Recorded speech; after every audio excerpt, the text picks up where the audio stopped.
Hello नमस्कार साथियों, स्वागत है आपके अपने यूट्यूब चैनल बीएसटीसी पाठशाला में।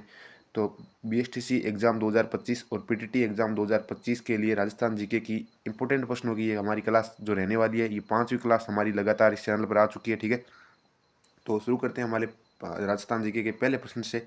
काफ़ी इंपॉर्टेंट प्रश्न इस क्लास में हमने सम्मिलित किए हैं, तो सभी विद्यार्थी जितने भी जुड़े हैं क्लास से वो क्लास को ध्यानपूर्वक है जो देख लीजिए। ठीक है, तो शुरू करते हैं हमारे पहले प्रश्न से। पहला प्रश्न है, राजस्थान का पर्यटन विभाग ऊंट महोत्सव कहाँ आयोजित करता है? राजस्थान का पर्यटन विभाग ऊंट महोत्सव राजस्थान में कहाँ आयोजित करता है? तो ऑप्शन है जोधपुर, बाड़मेर, जैसलमेर, बीकानेर। तो मैं आपको बता दूं साथियों, जो राजस्थान का पर्यटन विभाग है ये ऊंट महोत्सव आपका बीकानेर में आयोजित करता है। कहाँ पर? बीकानेर है जो बिल्कुल इसका सही उत्तर हो जाएगा। ऑप्शन नंबर 4 है जो क्या हो जाएगा, बिल्कुल सही उत्तर आपका हो जाएगा। ठीक है, बीकानेर। ऊंट महोत्सव कहाँ मनाया जाता है? बीकानेर में। अब चलते हैं अगले प्रश्न की ओर। अगला प्रश्न है, तेजाजी मेले का आयोजन किया जाता है। तो तेजाजी के जो लोक देवता तेजाजी है उनका मेला कहाँ लगता है, ऐसा पूछ सकता है। या तेजाजी मेले का आयोजन किस जिले में किया जाता है? ठीक है, या कहाँ किया जाता है ऐसा पूछ सकता है। ठीक है, तो आपके मेड़ता, गोठ मंगलोद, परबतसर, नागौर। तो आपका तेजाजी का मेला कहाँ पर लगता है? परबतसर में। कहाँ पर? परबतसर में। ठीक है ना, तेजाजी का मेला कहाँ पर? परबतसर में लगता है साथियों। ऑप्शन नंबर 3 है जो बिल्कुल इसका सही उत्तर हो जाएगा, परबतसर। अब चलते हैं अगले प्रश्न की ओर। अगला प्रश्न है, बिलों के घर कहलाते हैं। बिलों के घर क्या कहलाते हैं? तो बिलों के घर आपके ऑप्शन है कोल्लू, टापरा, कू, भराड़ी, गोपना। जो भील जनजाति है आपकी राजस्थान की, क्या भील जनजाति है जो राजस्थान की, इनके जो घर है वो क्या कहलाते हैं? तो टापरा। क्या टापरा कहलाते हैं, या टापरा या कू। ठीक है, टापरा या कू कहलाते हैं। तो ऑप्शन नंबर 2 बिल्कुल सही उत्तर हो जाएगा साथियों आपका। अब चलते हैं अगले प्रश्न की ओर। अगला प्रश्न है, किस जनजाति का उल्लेख मत्स्य पुराण में मिलता है? किस जनजाति का उल्लेख है जो मत्स्य पुराण में मिलता है? राजस्थान की कौन सी जनजाति है जिसका उल्लेख मत्स्य पुराण में मिलता है? तो ऑप्शन है डामोर, ग्रासिया, भील, मीणा। तो मैं बता दूं आपको साथियों, जो मीणा जनजाति आपकी, क्या जो मीणा जनजाति आपकी, इसका उल्लेख है जो आपको मत्स्य पुराण में मिलता है साथियों। ठीक है ना, मत्स्य पुराण में मीणा जनजाति का उल्लेख मिलता है। तो ऑप्शन नंबर 4 है, बिल्कुल सही उत्तर हो जाएगा मीणा। ठीक है, अब चलते हैं अगले प्रश्न की ओर। गुलाबों का संबंध किस नृत्य से है? तो नृत्यांगना गुलाबों का संबंध पूछा है, किस नृत्य से है? ठीक है, तो गुलाबो एक प्रसिद्ध नृत्यांगना है आपकी राजस्थान की, और इसके ऑप्शन है भवाई नृत्य, चरी नृत्य, शिकारी नृत्य, कालबेलिया नृत्य। तो इसका सही उत्तर हो जाएगा कालबेलिया नृत्य साथियों। कालबेलिया नृत्य बिल्कुल सही उत्तर हो जाएगा, ऑप्शन नंबर 4। गुलाबों का संबंध किससे है? कालबेलिया नृत्य से। ठीक है, कालबेलिया नृत्य से आपका गुलाबों का संबंध है। अब चलते हैं अगले प्रश्न की ओर। अगला प्रश्न है क्वेश्चन नंबर 6 आज की क्लास का, पशु पक्षियों को महत्व देने वाली चित्रशैली है। पशु पक्षियों को महत्व देने वाली चित्रशैली कौन सी है? आपकी ऑप्शन है किशनगढ़, बूंदी, जयपुर, मेवाड़।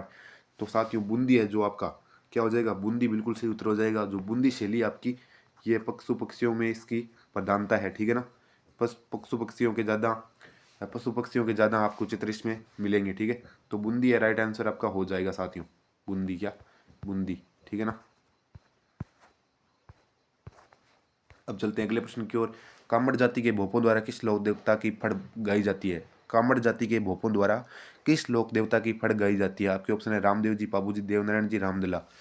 तो कामड़ जाति के लोग आपके रामदेव जी, क्या कामड़ जाति जो आपकी है ये रामदेव जी की फड़ गाई जाती है इनके द्वारा। ठीक है, रामदेव जी। ठीक है, इनके जो पुजारी होते हैं वो कामड़ जाति के ही होते हैं, रामदेव जी के। ओके, और कामड़ जाति के भोपों द्वारा रामदेव जी की फड़ का वाचन किया जाता है। ओके, अब चलते हैं अगले प्रश्न की ओर। ट्रेंच कमीशन संबंधित है, ट्रेंच कमीशन संबंधित है। तो ऑप्शन है अलवर किसान आंदोलन, मेव किसान आंदोलन, बेंगू किसान आंदोलन, जाट किसान आंदोलन। तो जो ट्रेंच कमीशन है आपका, ये आपका बेंगू किसान आंदोलन से संबंधित है। ठीक है ना साथियों, ट्रेंच कमीशन आपका बेंगू किसान आंदोलन से संबंधित है। इसमें ट्रेंच कमीशन में ऐसा था कि जो एक कमीशन बैठाया गया था किसानों की जो शिकायतें हैं उनकी जांच करने के लिए कि क्या सच में ही किसानों के ऊपर इतने कर है, या जो जो उन किसानों पर कोई लाग बाग लगी हुई है कि नहीं। ठीक है, तो ये एक ट्रेंच कमीशन था, और ये बेंगू रामनारायण चौधरी के नेतृत्व में बेंगू में किसान आंदोलन जो आपका हुआ था। ठीक है, तो बेंगू किसान आंदोलन आपका ट्रेंच कमीशन से संबंधित है। ओके, अब चलते हैं अगले प्रश्न की ओर। क्वेश्चन नंबर 9, साधु सीताराम दास का निम्नलिखित में से किस आंदोलन से संबंध था? साधु सीताराम का संबंध किससे पूछा आंदोलन से? ठीक है ना, साधु सीताराम का निम्न में से किस आंदोलन से संबंधित था?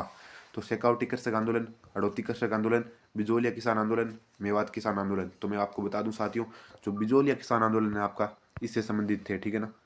साधु सीताराम आपके बिजोलिया किसान आंदोलन से संबंधित थे। ओके, अब चलते हैं अगले प्रश्न की ओर। अगला प्रश्न है आज की क्लास का क्वेश्चन नंबर 10। जोधपुर में मारवाड़ हितकारिणी सभा की स्थापना हुई थी, कब हुई थी? जोधपुर में मारवाड़ हितकारिणी सभा की स्थापना कब हुई थी साथियों? आपके ऑप्शन है 1920, 1921, 1929 और 1927। तो साथियों आपका 1921 में, कब? 1921 में जो आपके मारवाड़ हितकारिणी सभा का जो है स्थापना हुई थी। मारवाड़ हितकारिणी सभा की स्थापना 1921 में हुई थी साथियों। अब चलते हैं अगले प्रश्न की ओर। गणेश्वर सभ्यता का संबंध किस नदी से है? गणेश्वर सभ्यता का संबंध किस नदी से है? तो आपके ऑप्शन है सरस्वती, आहड़, कांतली, सिंधु। तो आपकी जो कांतली है, कांतली नदी है, इसका संबंध है, ठीक है ना। कांतली नदी का संबंध गणेश्वर सभ्यता से है, ठीक है। अब चलते हैं अगले प्रश्न की ओर। अगला प्रश्न है कालीबंगा सभ्यता किस नदी के किनारे फैली हुई है? कालीबंगा सभ्यता किस नदी के किनारे फैली हुई है? तो आपके ऑप्शन है आड़ नदी, सरस्वती नदी, माही नदी, लूनी नदी। तो फटाफट से उत्तर दे दीजिए इसका। तो इसका सही उत्तर क्या होगा साथियों? सरस्वती नदी, ठीक है ना। सरस्वती नदी का संबंध किस कालीबंगा से है, ठीक है ना। कालीबंगा सभ्यता से सरस्वती नदी का संबंध है। अब चलते हैं अगले प्रश्न की ओर। Question number 13। बिज्जू की पहाड़ी, भीम की डूंगरी, महादेव जी की डूंगरी किस जिले में स्थित है? तो जयपुर, अलवर, भरतपुर, दौसा। तो आपकी जो ये महादेव जी की डूंगरी, भीम की डूंगरी और बिज्जू की जो डूंगरी आपकी, ये साथियों जयपुर से संबंधित है, ठीक है ना। जयपुर से संबंधित है। तो सही उत्तर हो जाएगा जयपुर। क्या हो जाएगा? जयपुर हो जाएगा सही उत्तर इसका। और यहाँ पर विराट सभ्यता है, ठीक है। और जो विराट सभ्यता आपकी दयाराम साहनी द्वारा, क्या दयाराम साहनी द्वारा जो है उत्खनन हुआ था सर्वप्रथम। तो अगला प्रश्न है साथियों, राजस्थान के किस जिले में एकलिंग जी का मंदिर स्थित है? राजस्थान के किस जिले में एकलिंग जी का मंदिर स्थित है? तो उदयपुर, जैसलमेर, अजमेर, राजसमंद। तो इसका सही उत्तर क्या हो जाएगा साथियों? उदयपुर। क्या हो जाएगा? जो एकलिंग जी का मंदिर आपका उदयपुर में स्थित है, ठीक है। उदयपुर इसका बिल्कुल सही उत्तर हो जाएगा, ऑप्शन नंबर 1। अब चलते हैं अगले प्रश्न की ओर। अगला प्रश्न है कोटा बूंदी मार्ग पर देवपुर गांव के निकट 1683 में निर्मित छतरी के खंभों के स्तंभों की संख्या कितनी है? क्या पूछा? दोबारा एक बार प्रश्न को रिपीट कर ले।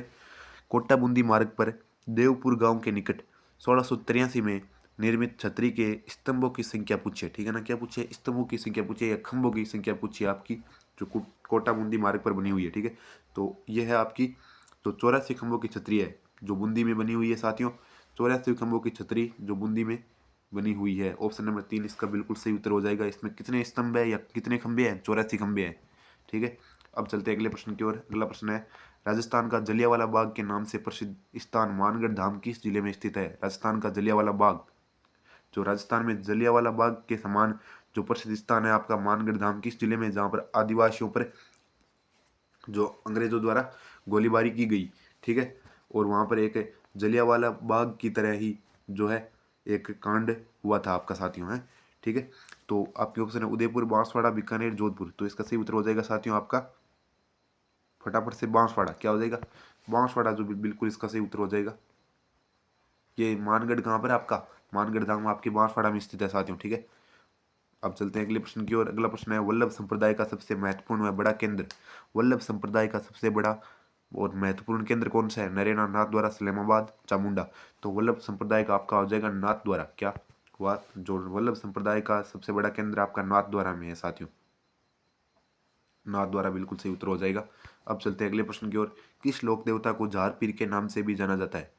किस लोक देवता को जार पीर के नाम से भी पूजा जाता है? तो तेजा जी, गोगा जी, कल्ला जी, केसरिया कुंवर जी। जहार पीर। तो जहार पीर के नाम से साथियों आपका गोगा जी को, क्या गोगा जी को जाना जाता है, ठीक है ना। गोगा जी को पूजा जाता है, जहार पीर। ऑप्शन नंबर 2 बिल्कुल सही उत्तर हो जाएगा। अब चलते हैं अगले प्रश्न की ओर। खेतड़ी किस धातु खनन के लिए प्रसिद्ध है? जो खेतड़ी आपका राजस्थान का, ये किस धातु के खनन के लिए प्रसिद्ध है? अभ्रक, जस्ता, तांबा, लोहा। तो तांबा सही उत्तर हो जाएगा। जो खेतड़ी आपका राजस्थान का जो खेतड़ी है, ये तांबे के लिए प्रसिद्ध है। ऑप्शन नंबर 3 है इसका बिल्कुल सही उत्तर हो जाएगा साथियों, तांबा। अब चलते हैं अगले प्रश्न की ओर। अगला प्रश्न है राजस्थान के प्रथम मुख्यमंत्री कौन थे? राजस्थान के प्रथम मुख्यमंत्री थे हीरालाल शास्त्री, जयनारायण व्यास, मोहनलाल सुखाड़िया, टीकाराम पालीवाल। तो हीरालाल शास्त्री थे राजस्थान के प्रथम मुख्यमंत्री। हीरालाल शास्त्री क्या थे साथियों? राजस्थान के प्रथम मुख्यमंत्री। ओके, तो ऑप्शन नंबर 1 बिल्कुल सही उत्तर हो जाएगा। तो ये थी हमारी 20 प्रश्नों की क्लास, ठीक है साथियों।